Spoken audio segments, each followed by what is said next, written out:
Assalamualaikum warahmatullahi wabarakatuh. Teman-teman, kembali lagi di channel YouTube saya, Khairun Imam. Gimana nih kabar kalian? Semoga kita semua selalu diberi kesehatan, kemudahan, dan juga limpahan rezeki dari Yang Maha Kuasa, teman-teman ya. Nah, mungkin kalian semua sudah mendengarkan konferensi pers dari Bareskrim Polri hari ini yang menyatakan bahwa ijazah Pak Jokowi yang SMA maupun S1 Kehutanan UGM itu asli dan identik, teman-teman. Dan kabar ini sepertinya akan membuat gerombolan Roy Suryo, Rismon, Tifa, Egy Sujana, Rizal Fadila, dan juga siapa ya, pengacaranya Kosinudin semakin pucat, semakin mencret. Karena sebentar lagi nasib mereka tidak akan baik-baik saja, teman-teman. Nanti kita akan mendengarkan secara bersama, menyaksikan secara seksama detik-detik dan momen-momen ketika penyidikan sudah berjalan di Polda Metro terkait dengan laporan Pak Jokowi. Ya, kita akan berbahagia bersama melihat mereka menggunakan rompi berwarna oranye, teman-teman ya. Dan tentu ini yang kita harapkan semuanya. Tapi saya punya beberapa video di mana katanya Roy Suryo akan membawa kasus ini ke internasional. Dan juga saya punya video di mana Ahmad Kosinudin ini ngamuk-ngamuk nih. Kenapa dia ngamuk-ngamuk nih? Kok ada pengacara yang kerjanya cuma ngamuk gitu dan gak pernah menang di pengadilan, gak pernah memenangkan kliennya gitu. Ini pengacara apaan ini? Nah, selain itu ada video di mana Dokter Tifa sepertinya sangat sedih, sangat murung, mulai stres dengan kasus yang menimpa dirinya ini, teman-teman. Kan ini sepertinya pertama kalinya Tifa dilaporkan ke polisi. Dan kemarin-kemarin dia hanya bebas berekspresi di akun Twitternya, bebas ngata-ngatain Pak Jokowi. Tapi sekarang Anda harus membayar dengan harga yang sangat mahal, Tifa. Oke, sebelum kita mulai videonya, jangan lupa like, subscribe, dan share. Dan tanpa perlu berlama-lama lagi, mari kita mulai videonya berikut ini. Melihat perkembangan dan guna dari Komnas HAM ini, dan bahkan kami tidak hanya berhenti di sini, karena kami akan menyampaikan ini ke level yang lebih tinggi lagi, yaitu di level internasional. Level internasional katanya. Nggak usah internasional, masih rendah itu. Level planet lain coba, level Mars, level Pluto gitu. Biar Anda bawa rombongan Anda semuanya ke sana, ke Pluto, ke Mars, ke Venus. Biar Anda nggak tinggal di bumi ini gitu, bikin kacau, bikin ribut ya kan. Hari mengkritik negara sampai di sini pun dipersulit pula. Luar biasa. Apa ini? Apa ini? Siapa yang bilang pertama kami nggak ngomong data-data? Kami juga semuanya. Kenapa sekarang semuanya sini? Kenapa nih Kosinudin nih? Hah? Kamu nggak jelas. Jangan. Loh, ini kan pelayanan bagi rakyat. Kami mau ke kantin saja data. Saya bantu data dulu. Kenapa Anda teriak-teriak? Tadi Bapak tadi. Kenapa Anda teriak-teriak? Tadi udah mau kamu juga. Kurang ajar kamu ya. Waduh. Nggak jelas nih. Waduh. Ini model-model pengacara yang cuma tahu ngamuk-ngamuk, yang cuma tahu teriak-teriak, yang cuma tahu ngadu sana ngadu sini, nggak pernah memenangkan kliennya. Ya begini teman-teman, frustasi mulu ya kan? Pak, baru jadi pengacara ya? Kamu minta maaf gak sama saya? Baru jadi pengacara nih, udah berbuat onar nih. Iya, kayaknya baru jadi pengacara dia nih, pengacara ini. Pengacara nih. Baru jadi pengacara. Teriak-teriak DMA. Dipermalukan loh. Nih orangnya nih. Nah, ngapain dia teriak-teriak di situ ya kan, kayak orang stres gitu teman-teman. Ngapain dia? Baru jadi pengacara udah kayak gini. Kenapa tidak dibebaskan Gus Dur? Sambo saja nggak jadi dihukum mati. Iya. Apaan sih dia? Jadi 10 tahun kamu mau Pengacara mau ke nih. kantin dulu, mau istirahat dulu. Ya boleh, alasan istirahat. Begitu sudah lepas itu, gantian cari data. Oh, mau ke kantin, istirahat katanya. Istirahat apa konferensi pers? Kan kerjaan kalian di kantin konferensi pers gitu ya kan, ngomong, ngocor-ngocor dan segala macam ya kan. Luar biasa. Apa lagi orang ini ya kan? Jangan terpancing. Jangan terpancing. Jangan terpancing. Terpancing saja. Jangan. Hah? Luar biasa keadilan. Di mana keadilan nih? Saya datang baik-baik. Masuk Katanya jam istirahat. Saya cuma mau istirahat ke kantin. Oknum. Nggak boleh. Oknum. Baru keluar. Oknum pengacara yang nggak pernah menang pengadilan begini nih modelan ini. Cari-cari saja kita. Kerjanya ngamuk-ngamuk teman-teman ya. Dibiayai oleh pajak rakyat. Oknum. Luar biasa. Kasihan juga lihat pengacara-pengacara begini. Atau kemudian orang-orang tertentu saja yang dilayani dengan baik sehingga dapat vonis dari 20 tahun. Nah, bikin jadi video kan, 10 tahun. bikin video kan. Jadi Nah, nah. Jadi pidana seumur hidup. Luar biasa negara ini. Waduh. HTI. Jadi saja. Kita bikin laporan ke publik. Pelayanan di Mahkamah Agung buruk. Sudah. Keluar. Ya, pulang sana pulang. Ngapain lagi? Penyelidik juga menemukan fakta. Nah, ini konferensi pers dari Bareskrim Polri terkait dengan ijazah SMA dan ijazah S1-nya Pak Jokowi. Kita simak dulu teman-teman ya. Biar kita puas gitu, biar hati kita terpuaskan dan siap untuk menyaksikan kawanan pembenci dan pemburu ijazah Jokowi ini menggunakan rompi oranye dan masuk ke prodeo. Waduh.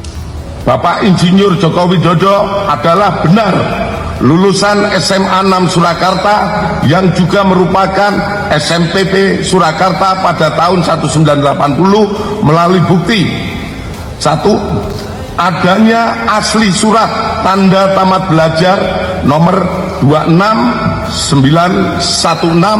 atas nama Joko Widodo yang telah diuji secara laboratorius.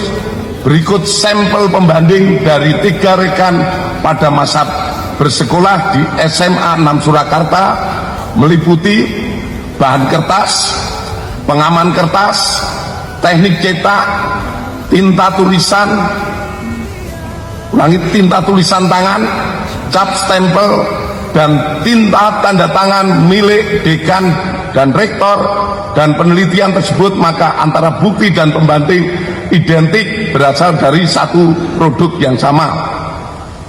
Selanjutnya, terkait Fakultas Kehutanan UGM, penyelidik mendapatkan fakta bahwa benar Insinyur Joko Widodo mendaftar dan masuk Fakultas Kehutanan UGM pada tahun 1980 melalui bukti: A.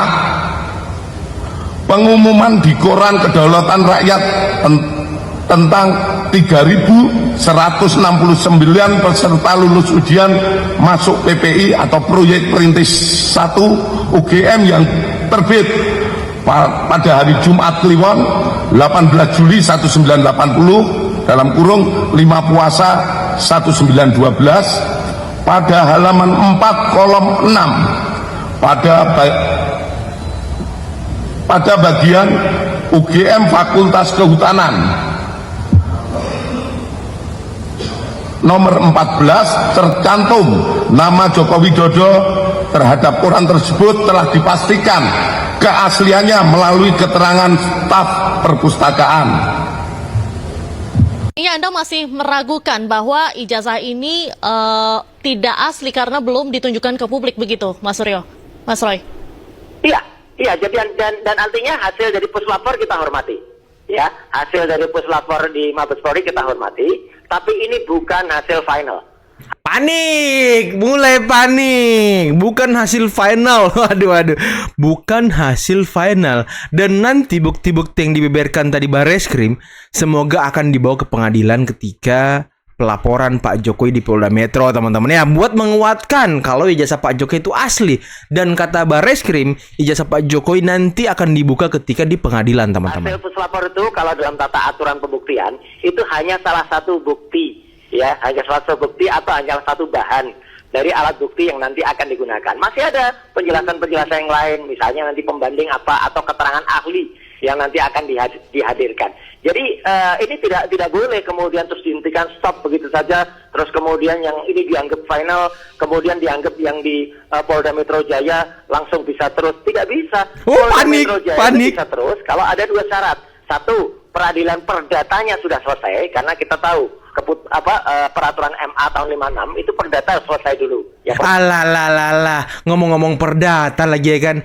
Kemarin Pak Susno Haji, penasihat Kapolri Bapak Irjen Pol Purnawirawan Arianto Sutadi sudah mengatakan perdata dan juga pidananya bisa berjalan beriringan, tidak perlu menunggu perdatanya. Ya, mulai panik si Roy. Yang kedua, kalau ini sudah naik ke tahap pengadilan, ya kalau pengadilan hakim itu sudah memutuskan apa yang digugat atau apa yang didumaskan oleh teman-teman TPUA itu di Bareskrim itu sudah jalan sampai di level pengadilan itu jalan. Jadi sekali lagi ya jangan dianggap hasil dari puslapor Mulai ini panik final dan kemudian mengikat, nggak ada itu. Kalau hasil yang final dan mengikat itu hasil keputusan pengadilan atau MK. Hasil yang puslapor itu adalah sebagai salah satu bahan pembanding ya atau satu bahan uji ya yang nanti kemudian bisa dipertimbangkan di dalam sidang yang akan datang. Itu Mbak Diandra. Artinya Anda masih terus akan menjalani proses ini sampai dengan inkrah atau berkekuatan hukum tetap. Jadi ini bukan hasil final menurut Anda seperti itu ya?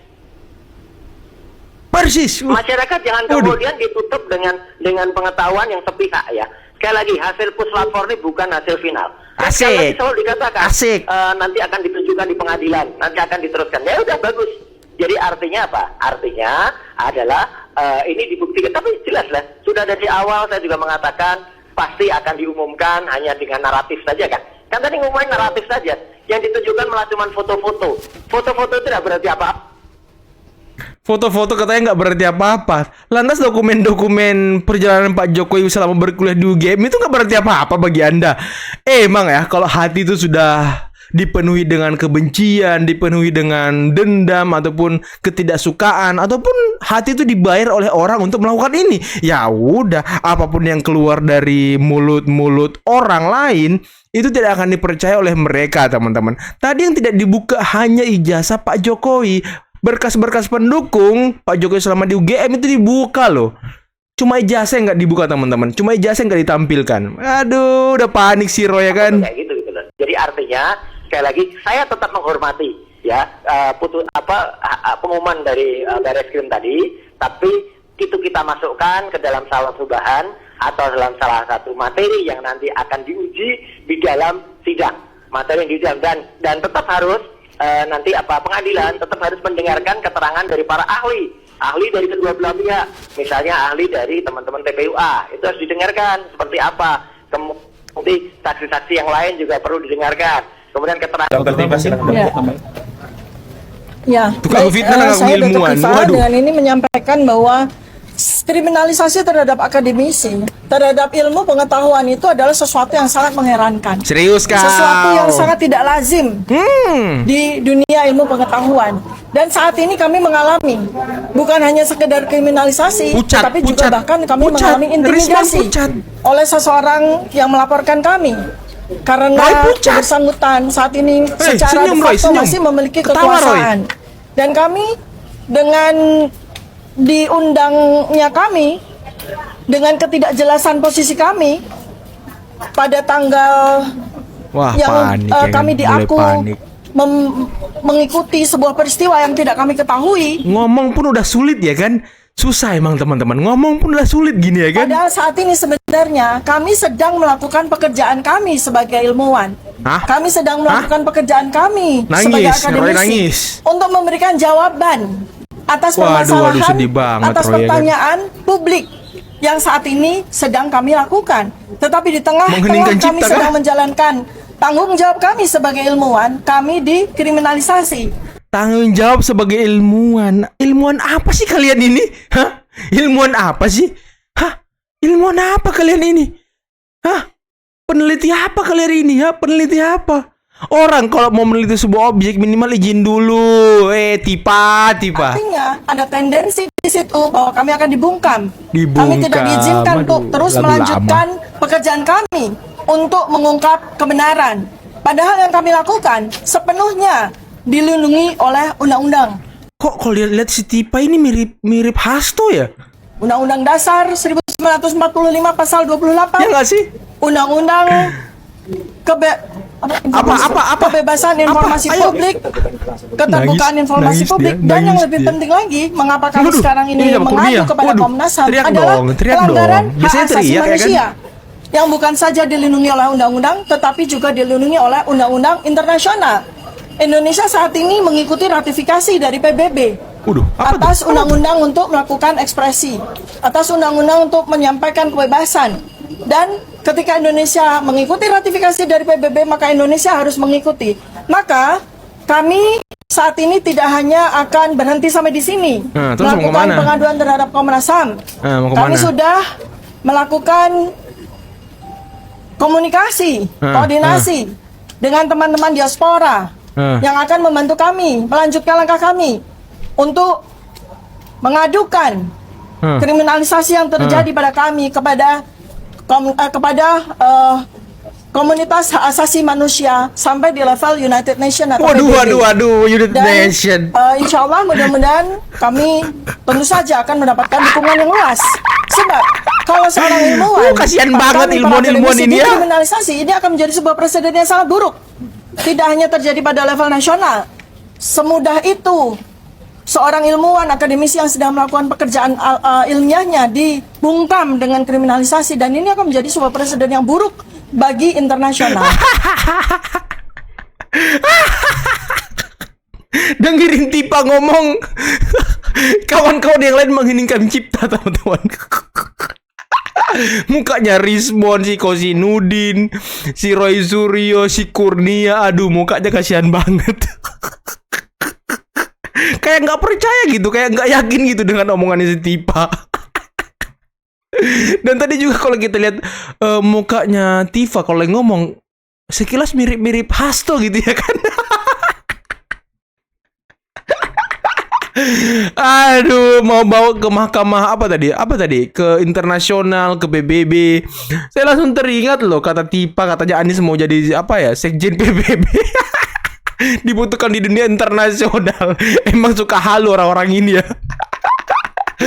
Aduh, kasihan banget. Dan sepertinya hasil lapor dari Polri itu membuat jiwa-jiwa mereka terguncang, teman-teman.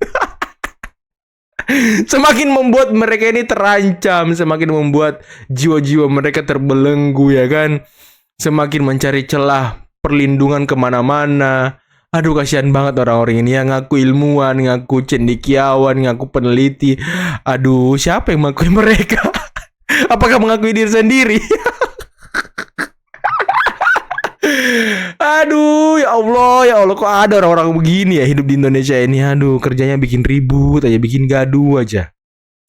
Kerjanya merendahkan orang aja ya kan. Kok ada gitu? Saya juga heran dengan orang-orang seperti ini, teman-teman. Bingung saya gitu. Apakah dia memang dibayar sama orang lain atau gimana? Apakah memang mereka sudah tidak punya job sehingga melakukan hal ini biar dapat kucuran darah dari musuh-musuh Pak Jokowi dan Pak Prabowo atau seperti apa, kita nggak tahu teman-teman ya. Tapi ya laga-laganya sih emang agak-agak aneh sih orang-orang itu, teman-teman.